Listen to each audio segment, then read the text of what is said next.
What is going on YouTube? Aura Games here. Welcome to a new installment of Noob to Pro. Today we're going to be checking out Warframe.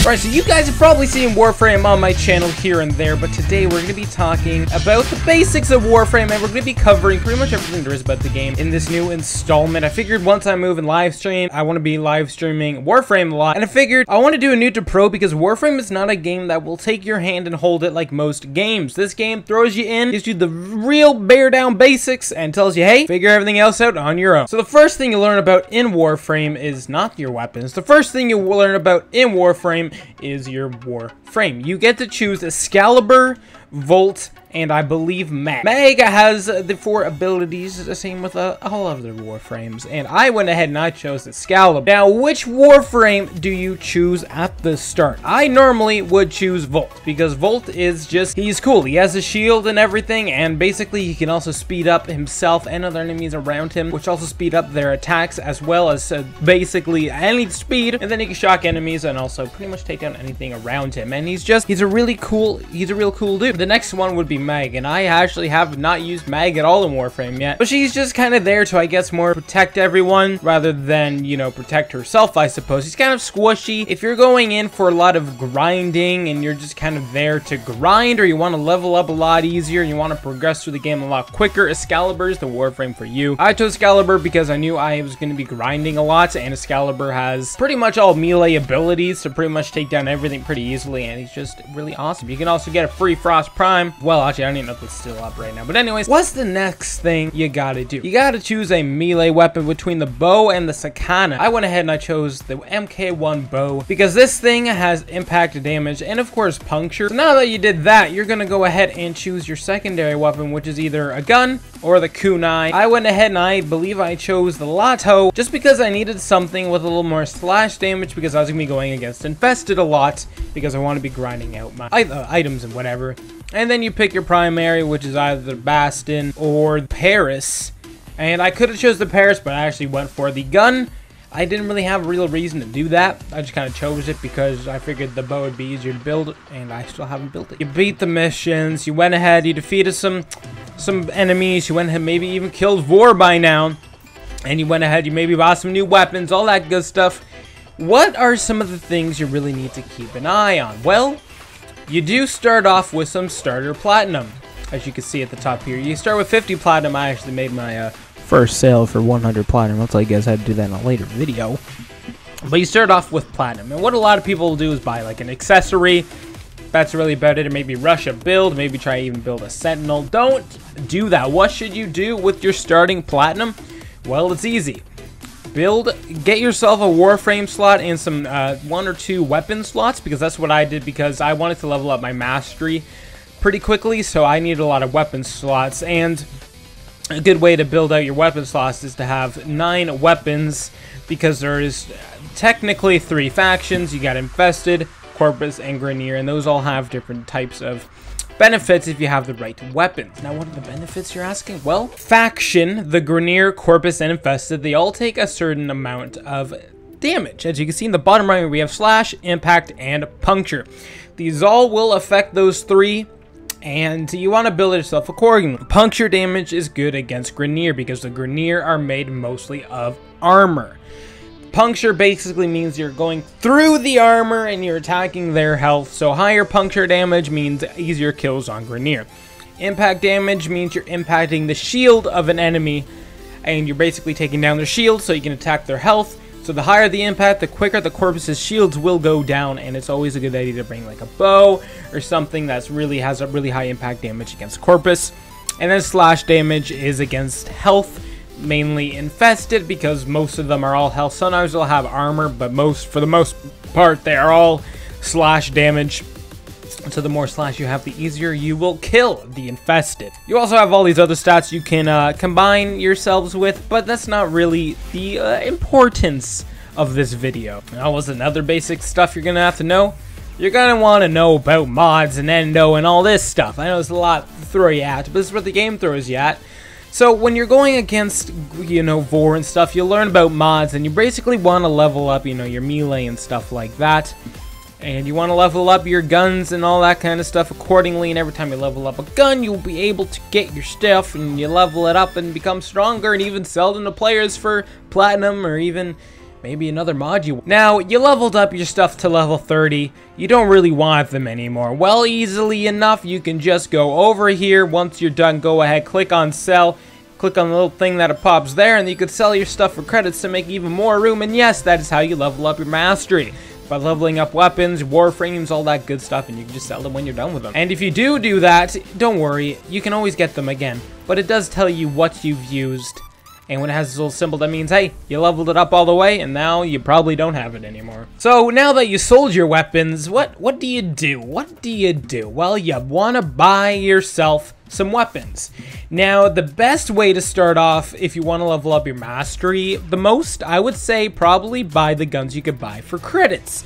Yes, there's weapons you can actually buy in your arsenal for credits rather than needing to buy blueprints. And most of these stuff are going to be the MK1 stuff like the Stern, the MK1 Paris, Braston. You basically want to have these to kind of start yourself off and just level them up and then you can sell them. And yes, there's melees and all that good stuff. Now, what happens when you do that? Well, you're going to want to buy yourself some other weapons, and you want to plan yourself out accordingly to Grenier, Corpus, and Infested, you know, slash Impact and Puncture. So you want to go to all these guns, you want to check out, hey, this looks pretty good, check out what you need, and then go ahead and purchase the blueprint. Then you can go ahead and use those guns, level them up, and you're good to go. Should you have to rush when you're building? Do you need to rush your stuff for platinum? No, you really don't. You can if you want to, if you have platinum to spare, but honestly, I would just wait the time out. Hey, look, I have a limbo. I'm gonna go ahead and build. So now that you've done all that, you probably realize by now the start chart system. Actually, I have an extractor here.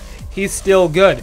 This little puppy, or big puppy, collects his resources for me. So you want to buy one of these when you're really trying to collect certain types of resources. The start shot, the place that shows all your planets. You start on good old Earth, go to Venus, Mercury, Mars, Probos, Ceres, all the way to the Void, and all the way to Pluto, and even set up. Now that you've learned about missions and how missions work, you probably realize this thing on the top right here, which you guys cannot see on my face, so I'll have to invert the video here. You got these things right here. This is going to be your quests that you're going to want to do, and you can just, you know, track them here. You have alerts which will happen all the time, which will give you credits, bonus items, bonus rewards, all that good stuff. So make sure you guys are always checking your alerts out because they offer some pretty rare stuff that even sometimes you could sell to players, but most of the time you can't. Then you have invasions, which is what happens when Infested go to a planet and they're kind of destroying everything around it. And these offer up bonus items, and they also spread throughout the planet. And if an invasion lands on a boss, like node, one of these things, these nodes, if it lands on a boss one, then you can also get a boss battle to have to defeat. And you can get yourself a Warframe called Nynx, which I actually already have. Then you also got these things called Void Fissures, which will appear here and there. There's plenty of them for you to do once you start collecting things called Void Relics. What's a Void Relic? Well, if you didn't understand when Ortis was explaining it to you, these will give you prime parts that you can sell to other players, not the blueprints, but the parts themselves. And you can also just farm them for yourself if you want to get a nice, cool blueprint or a new weapon. I'm actually going for the Fang Prime. And this is how the whole Prime system works. Before, you had to go to the Void and just do all these levels and levels and levels and levels and levels and levels. And I hope just to get one thing, and normally you get something else that you didn't want. It was a tough time. Now that you have figured all of that out, there's still a lot more to figure out. Trust me, we're only just getting started. Then you have yourself junctions, which will also give you bonus rewards after doing the side quests that you gotta do in order to get to the next planet, and sometimes these aren't so easy. They really aren't, but they give you some pretty cool stuff, and most of the time you'll be fighting a Warframe that you can get by defeating the boss on the next planet.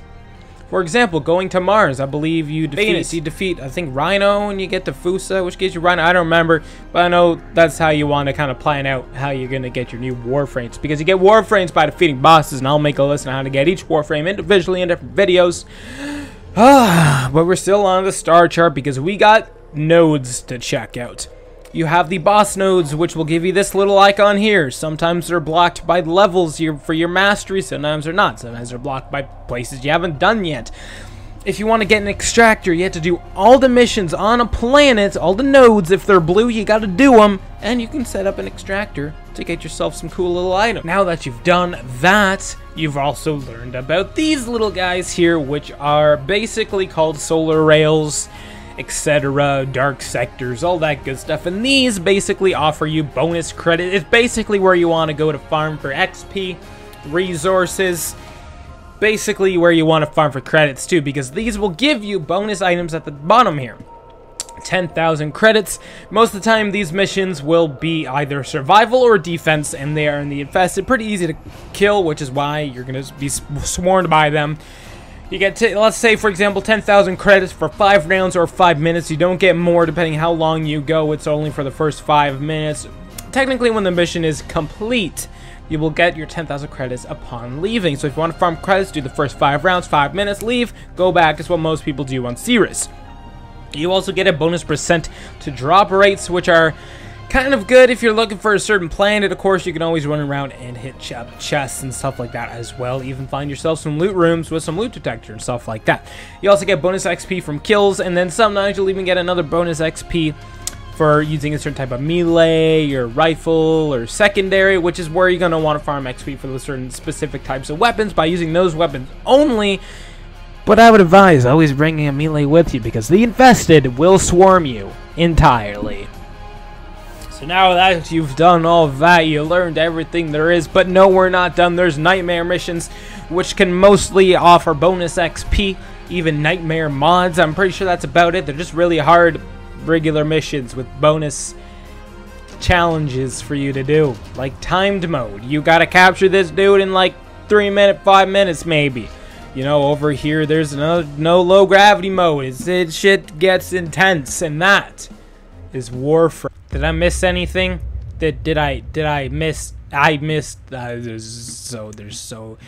said this was the basics, but did I physically cover everything? We got Kubros. I'm pretty sure I covered all the basics, right? Did I cover all the basics? I'm pretty sure I covered all the basics, right?